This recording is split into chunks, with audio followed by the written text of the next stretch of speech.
let's get into it. Home price appreciation, the gold standard when it comes to home prices. That would be the Case-Shiller Index. We got the June data yesterday, and that is one of the things that sucks about Case-Shiller. I mean, they're good because they compile the data. It takes them a little while to do so. So there's a 3-month lag. So here we are about to enter September, and we're still talking about the month of June. And we know that there has been quite the drastic change from the beginning of summer and to the end of summer with regards to housing, but we can learn a lot, and that is what was happening at the beginning of the summer. We knew that housing was starting to slow down, and it looks like it was actually slowing maybe faster than even we knew. So once again, this is the Case-Shiller Home Price Index, or its official title, the S&P CoreLogic Case-Shiller U.S. National Home Price NSA Index, shows that home prices in the month of June were up 18% year over year. That was down almost 2 full percentage points, 19.9% in May. So that is a significant slowdown.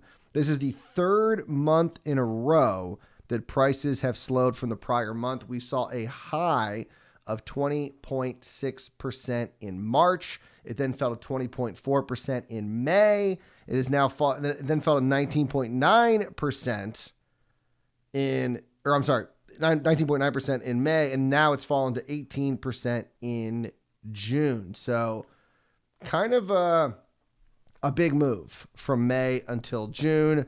Month over month, home prices are still on the up and up. They were up 0.6%, but that is down significantly from the 1.5% gain reported in May. So we are seeing a slowdown once again for the third month in a row. And like I mentioned, slowing faster than even economists thought. The housing market, the 20-city composite, actually fell more than economists were expecting. They thought it was going to fall to 19.5, and it actually fell to 18.6. So not only are things slowing fast, they are slowing faster than even economists thought. Now, as always, all housing is local.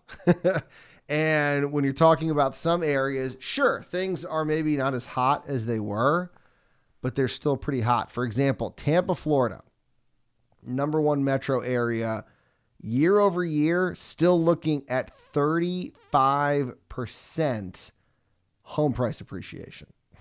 That's down. That is down from the 36.1% that was reported in May. But I don't think anyone would argue that 35% year over year price growth is in any way, shape, or form slow or a cooling market. Miami, also, of course, in Florida, was up 33% year over year. And Dallas, the only top 3 city not in Florida, was up 28.2%. Now, Case-Shiller was not the only report that was showing a slowdown in housing. As usual, we also got the FHFA Home Price Index that, well, they actually have housing slowing even faster. They had home prices up 16.2% in June compared with the 18.3% that we saw in May. So they have not only home price appreciation at a lower year over year rate, but the drop was actually bigger, 2.1% versus, what was that? 1.9%. I did the math in my head very quickly there. That was impressive. So not only a bigger drop percentage-wise, but also a lower number year over year. And even so, with month over month. So once again, Case-Shiller had 0.6% growth month over month. FHFA, 0.1%. I mean, that's as close to zero growth as you can get, which is significantly lower than the 1.4% gain that was reported in May. Now, we mentioned earlier from the Case-Shiller Index, Florida is the state with the 2 largest or biggest increases with regards to metro area. So not surprisingly, Florida, according to the FHFA, is the hottest state, really by far. They're almost at 30% year over year statewide at 29.8%. Arizona was number 2, up 25.5%. And North Carolina, baby, number 3, 25.2%. And the metro area with the biggest growth year over year was Sarasota, 36.4%. So, man, I mean, Florida is just a place unto itself. Craig Lazara, managing director at S&P Dow Jones Industrial, said in a statement, quote, "We've noted previously that mortgage financing has become more expensive as the Federal Reserve ratchets up interest rates, a process that continued as our June data were gathered. At the macroeconomic environment continues to be challenging, home prices may well continue to decelerate." And I think that that's a given, right? I mean, does anyone think that home prices are going to start turning around again? Now, it is kind of funny because a lot of the crash bros, and I've pointed this out many times here on the show, have been pointing to rising inventory levels as a sign that we're about to see this big giant slowdown in housing. And I've been saying it almost from the beginning of the data showing that turn, thanks to, of course, Altos research being on top of it.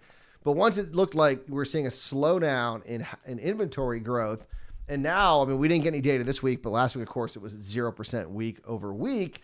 It's really not so much inventory. And that's what's kind of unfortunate about a lot of these crash bros who will be correct in that housing is slowing, but they're going to be incorrect as to why that is. It's not going to be a giant increase in inventory. I was looking at some more data this morning, and I can't remember where it was from, but they were pointing out that a lot of people who are sitting on an incredibly low interest rate and a ton of equity as well, they're saying, hey, listen, if I can't get this price, I'm not moving. Like, I don't have to move. I have a incredibly low mortgage rate. I have incredibly low mortgage payment, and I'm not going to sell if I don't have to. It's the exact opposite of 2008. There's no fire sales. Nobody has to get out of a position. And a lot of people will say, well, Tyler, I heard that some of these big Wall Street firms want to get out. Okay, first of all, Wall Street firms are not selling houses individually. Wall Street doesn't sell anything individually, okay? They package up those homes and sell them to other Wall Street firms. That's what they know. What do you think? Like Goldman Sachs is putting the homes they own like for sale on the market, like getting a realtor. Like, they have everything packaged up. They're selling homes. They're selling them to other people to also rent. They're not putting them back on the market in order to. I love that I've heard people make that argument. They literally think that like Wall Street is like selling homes like on the market, like individual, like here's one, we're going to sell one here. Like, no, they package those homes and sell them to other people. Okay. That's how they get rid of a lot. I'm talking about people that are big time buyers. All right. They're packaging those homes and selling them to other Wall Street firms. And so we're not going to see this big inventory Armageddon. We're already seeing evidence that people aren't going to list. So inventory levels are already starting to stagnate, if not fall. What we are seeing is demand drop like a stone. Demand is dropping off because interest rates, mortgage rates are rising. You got elevated home prices and elevated mortgage rates.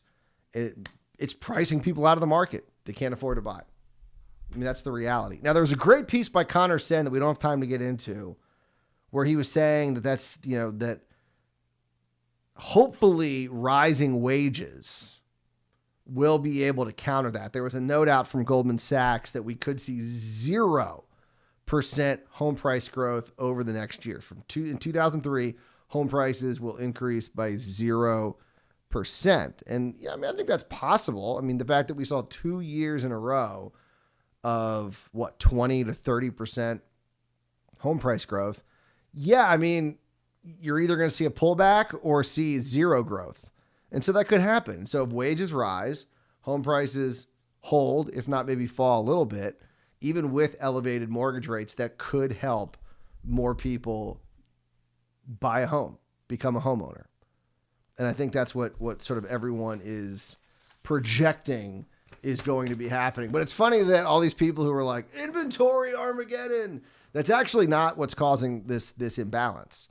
It's actually the complete drop-off of demand. I mean, you talk to anyone in the real estate industry, they'll tell you that. And it's a big drop-off in demand, less so with inventory. Some markets, they're seeing big jumps in inventory, but in a lot of places, people are saying, hey, listen, I don't have to sell. I can stay in this house with this low rate, low monthly payment, and be fine. I'd like to move, but if you're not giving me the price I want, I don't have to. I do not have to do that.